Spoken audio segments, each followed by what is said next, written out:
Sidom, de Ciro. Jesus estava com os discípulos e ela ouviu falar, alguém comentou que Jesus tinha operado grandes milagres, por onde ele passou, por onde ele estava, acontecia alguma coisa. E ela ouviu falar que Jesus estava naquela região. E o versículo 22 diz assim: eis que uma mulher cananeia que saíra daquelas cercanias, região, clamou dizendo: Senhor, filho de Davi, tem misericórdia de mim, que a minha filha está miseravelmente demoniada. Ela foi buscar um milagre para a filha dela. Ela podia falar assim: Senhor, socorre a minha filha. Mas em primeiro lugar ela falou: Jesus, filho de Davi, tem misericórdia de mim. Glória a Deus. Ela não chegou: Jesus, socorre a minha filha, tem misericórdia da minha filha. Ela foi: Jesus, tem misericórdia de mim. Maravilha. Porque ela estava passando por uma decadência espiritual. Ela não conhecia a palavra. Ela não servia a Jesus. Porque quando ele fala que não é bom jogar o pão dos filhos aos cachorrinhos, ele estava falando daquela passagem quando ele falou para os discípulos que ele veio para os seus e os seus não receberam. Mas quem tem ouvidos, ouça o que o Espírito diz à igreja. Glória a Deus. E aquela mulher ouviu o zum de que Jesus tinha operado, e ela colocou no seu coração a determinação de ser curada, porque ela estava doente também. A filha dela estava endemoniada, mas ela estava doente. Creio eu que alguém poderia ter falado para ela: ó mulher, está acontecendo isso, tem um homem que está passando por aí, ele, por onde ele passa, alguma coisa de boa acontece, milagre acontece. Mas ela pôde ouvir também a voz contrária dizendo: não vai acontecer, o milagre não vai acontecer na vida da sua filha. Mas quando Jesus quer operar, ele trabalha de caminhos que a gente não entende. Maravilha. Ela está no propósito. E a título de conhecimento, Jesus, ele quebrou um protocolo naquele momento.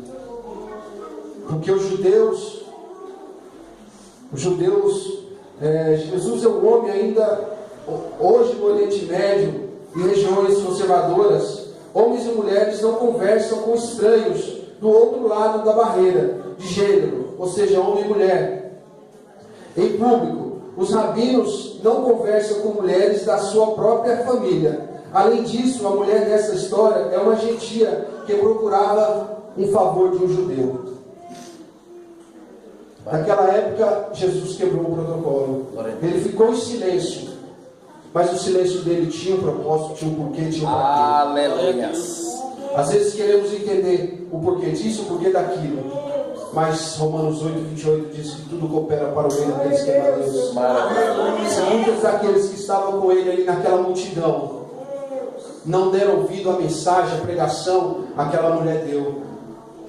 Porque quando ela chegou, mas no versículo 23 diz assim, ó: mas ele não lhe respondeu palavra. Ele ficou em silêncio.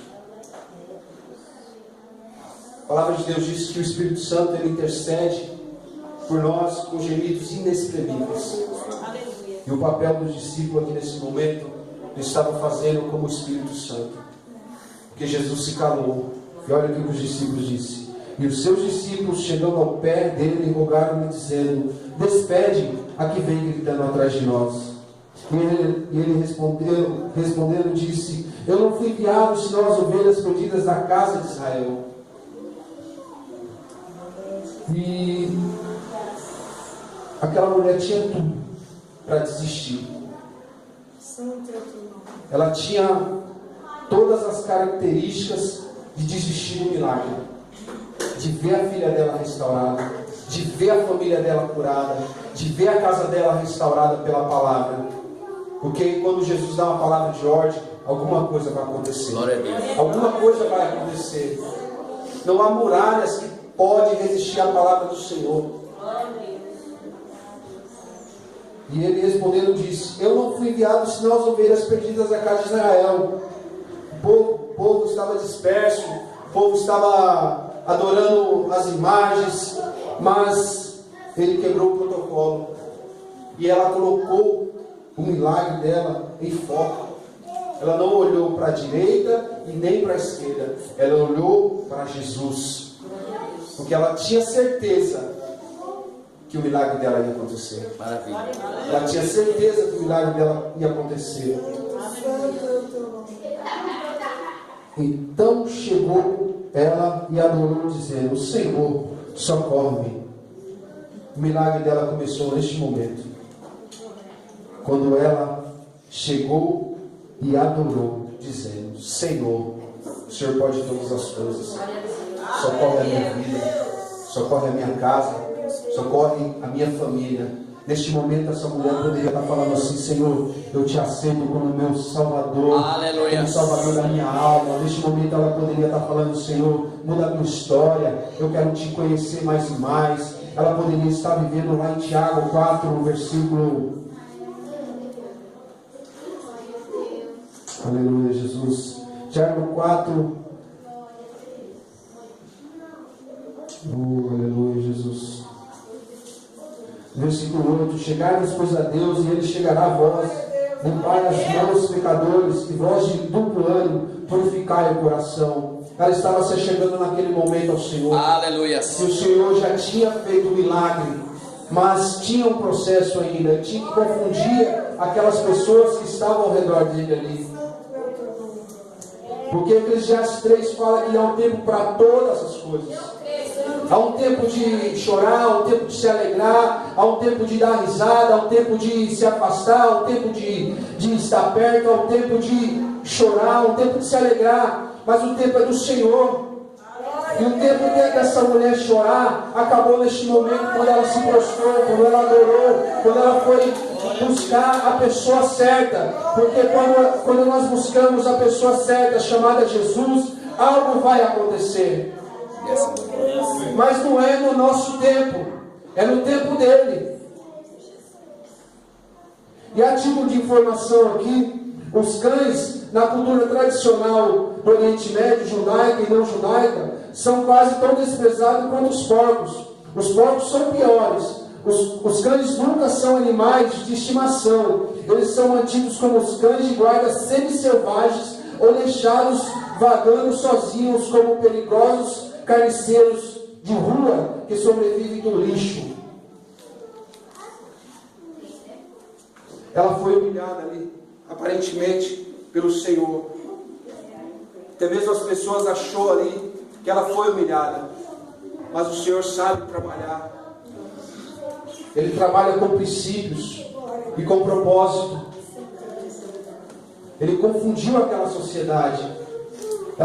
Ele fez uma comparação com o cachorrinho, com as migalhas, mas ela poderia estar falando naquele momento: Senhor, eu quero essa migalhinha, porque essa migalhinha vai cair da mesa, vai trazer milagre para minha casa. Ela poderia estar falando assim: Senhor, essa migalhinha aqui vai trazer cura, vai trazer vida novamente para minha casa, porque a minha filha está endemoniada e eu estou passando por dificuldades em certas áreas da minha vida. Ela poderia estar falando isso, mas ela concordou com o Senhor. Ela não fala, não, ela teria tudo naquele momento para jogar tudo para o alto e falar assim: eu não quero não. Esse homem está me humilhando na frente dos discípulos, na frente de todo mundo, e eu não vou mais buscar esse Jesus aí que o pessoal está falando que ele faz milagre não. Mas ela estava no propósito. Ela não saiu do propósito. Ela tinha de tudo para sair do propósito. E ele, porém, respondendo, disse: não é bom pegar o pão dos filhos e deitá-lo aos cachorrinhos. Ela disse: sim, Senhor, mas também os cachorrinhos comem das migalhas que caem da mesa dos seus senhores.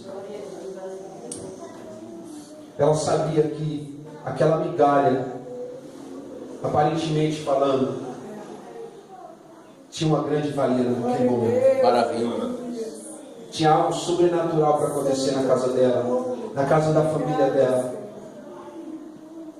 No momento que nós deixamos os problemas de lado e vamos adorar, vamos buscar aquele que pode fazer na nossa vida, algo vai acontecer. Mas o tempo é dele. Nós estamos vivendo o tempo dele. Nós estamos respirando porque Ele está permitindo. Mas aquela mulher, ela estava no propósito, ela não olhou para o problema mais, ela olhou para Jesus. Ela tirou o foco dela, porque olhando para aquele homem de João 5, lá do tanque de Betesda, Jesus, na hora que chegou para ele, Jesus poderia estar falando para ele a seguinte frase: você está preparado para viver o milagre hoje? Glória a Deus. Você está preparado para não pegar mais essas migalhas, essas esmolas? Agora vai começar um novo tempo na tua vida. Jesus poderia estar falando isso para ele. Vai começar uma nova história. Você está preparado para viver o que vai acontecer daqui para frente? Que as pessoas não vão olhar mais você como miserável, não vai te dar esmola. Você vai ter que se levantar cedo para ir trabalhar. Você vai ter que conquistar suas coisas. Você está preparado com